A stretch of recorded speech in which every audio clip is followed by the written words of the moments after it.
can still remember that feeling of like paddling out with a new little board. My dad bought me a little 4'6", and paddling out into the white water and swinging around and standing up. Okay, just standing up on that white water for the first time. And as I was on the white water, you know, you just look at life differently. And then the wave went into shore, and then it reformed into like an unbroken swell. And just that feeling of just exhilaration and just seeing the world differently.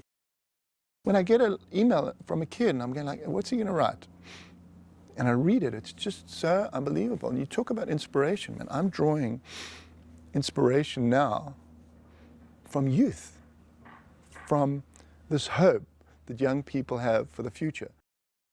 I think when you suffer loss, you reach this understanding. You know, you don't want the knowledge, this sort of knowledge, but you get it. It's just like, it's part of the terrible deal. I've come to understand that there's only so much control you have.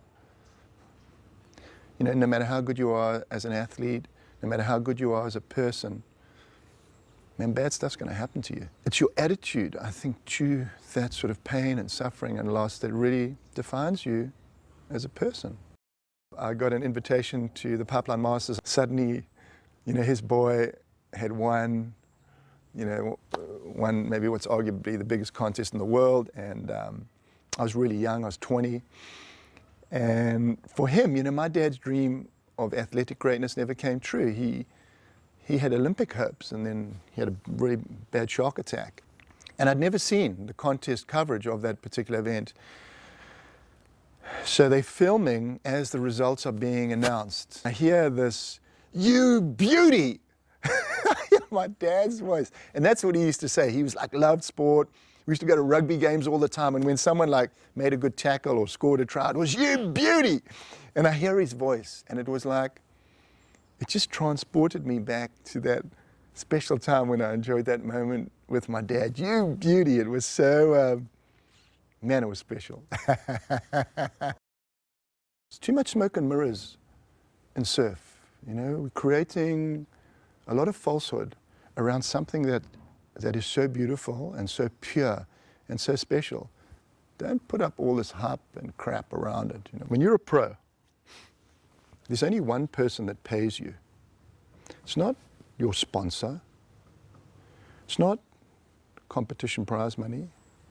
It's the fan. With that power, I'm telling you, comes responsibility. There is that responsibility that you have to both yourself and to these young people that look up to you. I want to read you something here.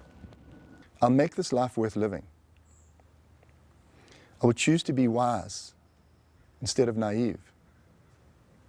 I will conquer all my fears and tribulations.